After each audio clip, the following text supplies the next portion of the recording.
हाय hello नमस्ते and welcome to your own channel learn with PG. I hope you all are doing well and आपका आज का दिन अच्छा गया होगा। काफ़ी ट्रिकी था बट देन कल और ट्रिकी होने वाला है। क्विकली चलते हैं रीजंस पे।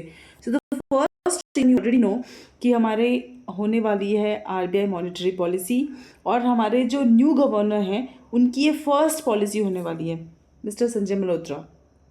सो पीपल आर एक्सपेक्टिंग एक रेट कट हो सकता है और काफ़ी फोकस हो रहा है लोगों का रेट कट के ऊपर। So right now what you need to focus on rate cut के अलावा what he will be focusing basically on is four important factors.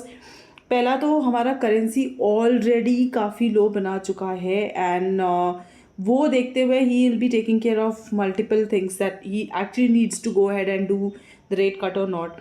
उसके बाद India GDP growth has also slowed down, so that is also one another thing to be taken care of. Inflation data कैसे affect हो सकता है इस rate cut से।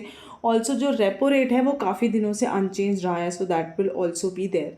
सो India growth inflation dynamics आप यहाँ पे देख लीजिए कि जीडीपी का जो फिगर है वो काफ़ी डिक्लाइनिंग रहा है और जो Q2 था FY25 का GDP growth rate has come at 5.4%, the lowest in nearly 2 years, which means कि यहाँ पे बहुत कॉशन की रिक्वायरमेंट है। Like we just cannot go ahead and do things accordingly. Also 2023 के बाद से रेपो रेट भी अनचेंज रहा है, so they are multiple things that will be coming in and rate cut क्यों लग रहा है लोगों को करेंगे। There is a risk of global uncertainty due to Donald Trump's tariff policies and RBI would like to act swiftly to increase liquidity into the system. इसके पहले भी मैंने एक वीडियो बनाया था जहाँ पे आपको बूस्टर के बारे में डिटेल्स में समझाया था।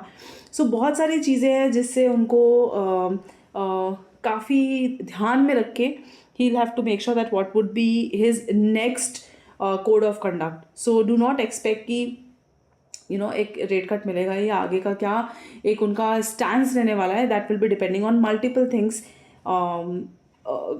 into the economic survey that they'll be getting. That's important. Now second important thing and very important thing is this, that हमारे पास दिल्ली इलेक्शन के रिजल्ट्स भी आने को हैं।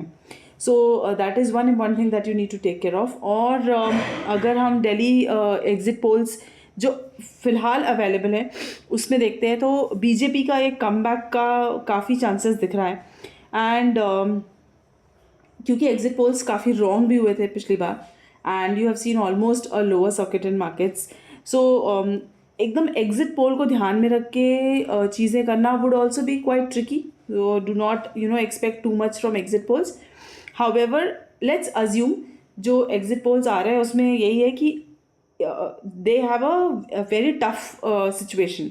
आप एंड बीजेपी दोनों के पास एक अच्छी बहुमत है एंड अगर दोनों पार्टीज़ के बीच में अगर 32-37 या फिर 32-34 सीट्स का ऐसा कुछ भी रेशियो रहता है, सो लेट्स अज्यूम इफ़ आप विंस और if BJP wins which ever is coming in to the place, ऐसे बहुत टफ वाले कंपटीशन में जो गवर्नमेंट है वो स्टेबल नहीं रह पाएगी because you have seen that in multiple cases. You have seen that of late in Madhya Pradesh as well. So वो थोड़ा ट्रिकी होने वाला है। एंड इसके अलावा इन दो चीज़ों के अलावा एक इम्पॉर्टेंट चीज़ ये जानने के लिए है that this all is happening on Friday which is not a good thing.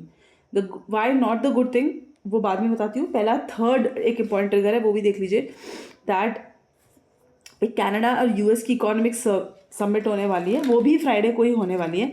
सो अभी आपने हाल फिलहाल में एक काफ़ी डिसेंट न्यूज़ देखी होगी जिसमें बार बार टैरिफ इम्पोज हो रहे हैं, पॉज हो रहे हैं, ये बार बार हो रहा था। सो टैरिफ इम्पोर्ट करीब करीब 25% के हुए थे which Trump is very aggressive. और उसके बाद फिर after some discussion he kind of pause that for 30 days। अभी ये टैरिफ रुका नहीं है, इट हैज़ बीन पॉज्ड। और अगर ये होता है सो इन्फ्लेशन राइज हो जाएगा क्योंकि कनाडा इज़ रिटालिएटिंग और 25% का वो भी सेम प्रोसीजर करना चाह रहे हैं, टैरिफ इंक्रीज करना चाह रहे हैं। So this will create a problem and mess globally. तो ये सारी चीज़ें हैं and the reason why am telling you कि फ्राइडे के लिए क्या चैलेंज हो सकता है, क्योंकि एक ट्रेंड जब चल रहा होता है मार्केट में और कोई event end of the week में होता है तो उसके दो रीजंस होते हैं।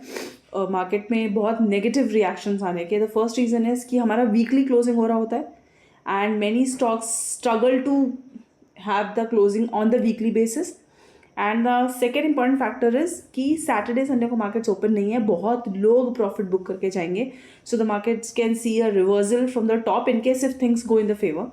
अगर सब कुछ अच्छा होता है, आरबीआई पॉलिसी भी अच्छी हो जाती है और सारा कुछ ठीक लग रहा होता है मार्केट को, अगर एब्जॉर्ब्ड होती है न्यूज़, तो भी देयर इज़ अ पॉसिबिलिटी कि फ्राइडे को हम in the end we may see a profit booking for sure, क्योंकि as I said weekly closing भी है और वीकेंड का प्रेशर भी रहेगा. So many will be booking profits and will be enjoying the weekends. और फिर मंडे को रिजल्ट्स आने को हैं. सो द ओवरनाइट आपका जो भी पोजिशन आप बनाने का ट्राई कर रहे हैं, make sure that you are hedged. That's number 1. Number 2, you can avoid carrying any trade on the weekend until unless you are not extremely sure, which is not a possibility. ऐसा कुछ possibility नहीं कि आप markets में 100% sure हो सकते हैं. So either avoid or take a hedged trade, that would be great. और फिर फ्राइडे को जो ये अमेरिका एंड कनाडा का जो समिट होने वाला है, उसके भी इफेक्ट्स आफ्टर समिट के जो भी हैं वो मंडे को भी दिख सकते हैं, because retaliation can be possible overnight as well. So ये चीज़ें थोड़ी ध्यान में रखनी है. Do not try to over board the train, क्योंकि definitely we have bounced since we were oversold for sure.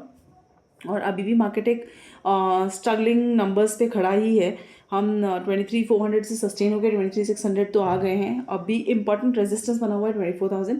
Possibly in case if everything goes well, कल का जो मार्केट है वहाँ पे हम कुछ 200-300 पॉइंट की बढ़त बिल्कुल देख सकते हैं. But likely and most probably the possibility is कि by the end of the session we may see huge profit bookings. So trade accordingly, manage your positions accordingly. Do not try to be aggressive. That would be of help. And अगर video अच्छा लगा हो तो do let me know in the comment section. And as I always say, let me know the topics which you want to learn, and if you want me to present to you, I will be happy making videos on those as well. And have a great trading day tomorrow. Let me know in the comment section, as I said, that any specific topic you are looking forward to. Bye, good night.